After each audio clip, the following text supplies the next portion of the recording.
Shalom saudara-saudara yang terkasih. Apa kabarnya hari ini? Semoga luar biasa ya.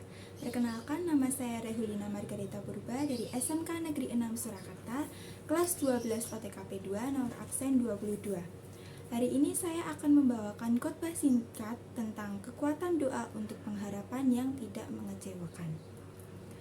Pertama, marilah kita berdoa. Mari kita berdoa. Tuhan Yesus, terima kasih atas berkat-Mu hari ini. Kami bisa hadir melihat khotbah ini dan mendengarkan khotbah ini. Siapkan bejana hati kami agar khotbah ini dapat masuk ke hati kami dan kami dapat mempraktikkannya di kehidupan kami sehari-hari. Terima kasih Tuhan, kiranya Engkau memberkati kami sampai ibadah ini selesai. Hanya di dalam nama-Mu Yesus kami sudah berdoa dan mengucap syukur. Amin.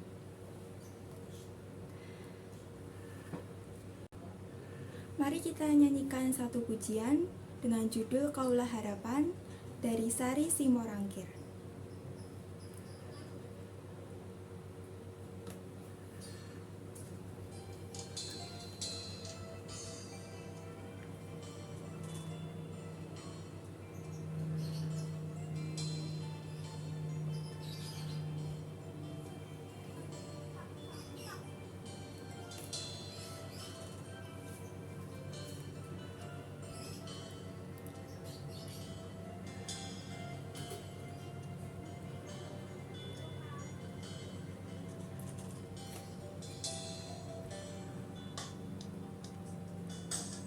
Bukan dengan kekuatanku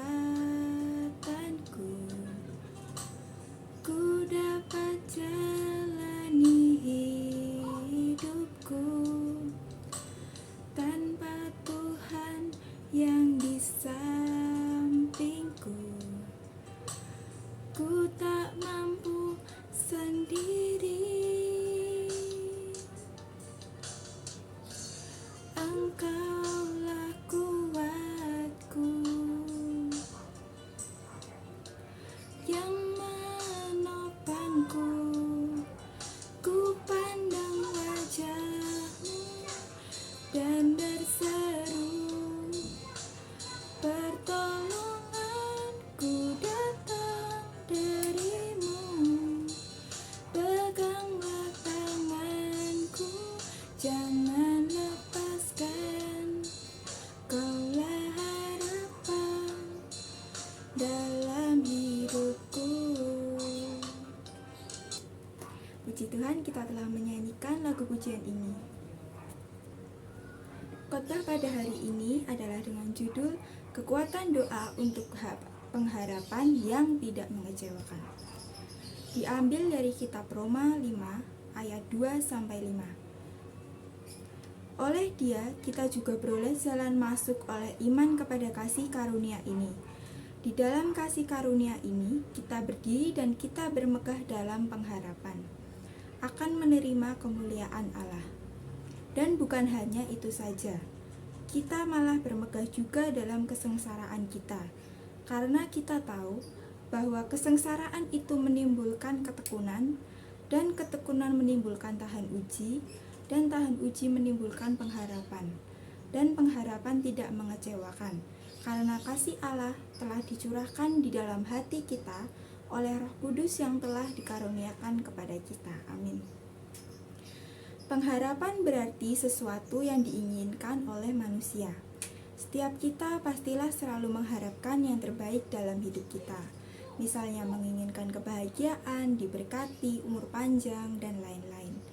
Namun kenyataannya tidaklah demikian. Karena seringkali apa yang kita harapkan tidak terjadi seperti apa yang kita kehendak. Lalu bagaimana caranya agar pengharapan kita tidak mengecewakan? Yang pertama, pengharapan sebagai proses. Pada ayat ketiga dan keempat disebutkan bahwa pengharapan adalah hasil akhir dari sebuah proses. Urutannya adalah kesengsaraan, ketekunan, tahan uji, dan pengharapan. Pengharapan bukanlah sesuatu yang diletakkan di depan dan akan terjadi jika sudah melalui sebuah proses yang amat panjang. Kenapa banyak orang yang kecewa akan pengharapan? karena dia meletakkan pengharapannya di depan proses yang lain.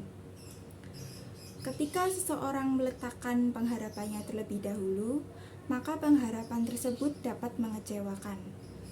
Pengharapan sejati tidak akan mengecewakan, adalah pengharapan yang tahan uji bahkan terhadap kesengsaraan. Sehingga apapun yang terjadi, pengharapan kita tidak akan mengecewakan. Yang kedua, meletakkan pengharapan kita kepada Tuhan. Dikutip dari kitab Mazmur 147 ayat 11, Tuhan senang kepada orang-orang yang takut akan Dia, kepada orang-orang yang berharap akan kasih setianya. Ketika kita berharap pada manusia untuk mendapatkan kekayaan, kekuatan, jabatan, dan sebagainya, maka pengharapan kita akan berujung kekecewaan. Bahkan terkadang orang yang kita percayai sekalipun dapat mengecewakan kita. Satu-satunya pengharapan yang tidak akan pernah mengecewakan adalah harapan di dalam Tuhan. Sebab apapun yang terjadi, rancangan Tuhan bagi kita adalah rancangan damai sejahtera. Berharaplah kepada Tuhan dengan tekun dan tahan uji. Dan itu pastilah pengharapan kita tidak akan mengecewakan. Pengharapan dan doa adalah satu kesatuan. Tanpa doa, maka pengharapan kita tidak akan terjadi. Di dalam hidup ini, Tuhan Yesus mengajarkan kita supaya kita senantiasa berdoa, bahkan di segala keadaan apapun. Ia ingin terus kita berdoa. Sebab doa merupakan salah satu komunikasi antara kita dengan Bapa di surga secara pribadi. Bahkan setiap doa tidak pernah lepas dari permohonan atau permintaan sehingga timbul di dalam diri kita memiliki pengharapan.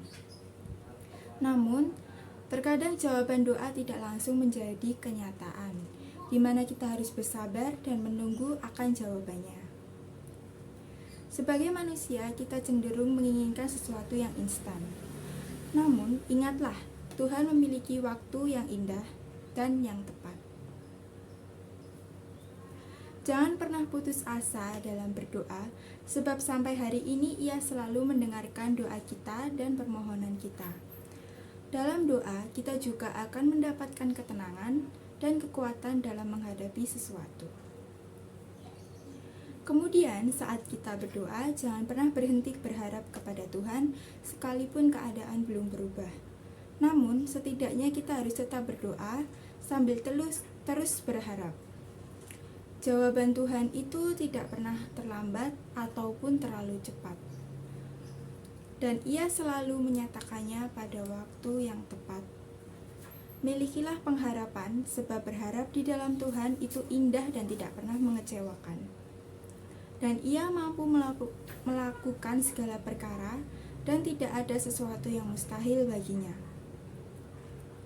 Juga seperti tokoh Alkitab yang bernama Ishak, dalam kitab Kejadian 25 ayat 21 yang berbunyi, berdoalah Ishak kepada Tuhan untuk istrinya, sebab istrinya itu mandul. Tuhan mengabulkan doanya, sehingga Ribka, istrinya itu, mengandung. Dalam kitab Kejadian pasal yang ke-25, dijelaskan bahwa Ishak dan Ribka adalah sepasang suami istri yang belum mempunyai anak. Padahal Ishak dan Ribka sudah menikah selama 20 tahun. Ini berarti kesengsaraan. Lalu Ishak terus berdoa kepada Tuhan dengan sepenuh hati, hingga akhirnya Tuhan mengabulkan doa Ishak. Ini berarti ketekunan dan tahan uji. Tuhan memberikan Ishak keturunan yakni Yakub dan Esau, 2 anak laki-laki kembar. Ini berarti pengharapan. Dalam hidup ini, janganlah pernah berhenti untuk berdoa, karena doa adalah kekuatan untuk hidup. Karena dengan berdoa, kita akan mendapatkan hikmat dari Tuhan. Terlebih lagi jika kita memiliki pengharapan. Pengharapan yang tumbuh di dalam Yesus hanya akan terjadi jika kita berdoa kepadanya dengan iman yang kuat. Sama halnya seperti Ishak. Ishak terus berdoa kepada Yesus sehingga Ishak mendapatkan anak dari Ribka. Pengharapan yang tidak mengecewakan hanya ada di dalam Yesus. Dengan doa dan iman, maka pengharapan kita akan terjadi. Amin. Ayat emas pada hari ini saya kutip dari Mazmur 42 ayat yang kelima. Mengapa kamu tertekan, hai jiwaku, dan gelisah di dalam diriku? Berharaplah kepada Allah, karena aku akan bersyukur lagi untuknya, penolongku dan Allahku. Puji Tuhan, khotbah hari ini telah selesai. Mari kita berdoa agar kasih karunia Tuhan selalu menyertai kita. Tuhan Yesus, terima kasih atas khotbah yang hari ini kami dengarkan. Kiranya khotbah ini bisa masuk ke dalam hati kami dan kami bisa mempraktekannya di kehidupan kami sehari-hari. Terima kasih Tuhan, setelah ini kami akan menjalankan aktivitas kami masing-masing. Hanya di dalam nama-Mu Yesus kami sudah berdoa dan mengucap syukur. Amin.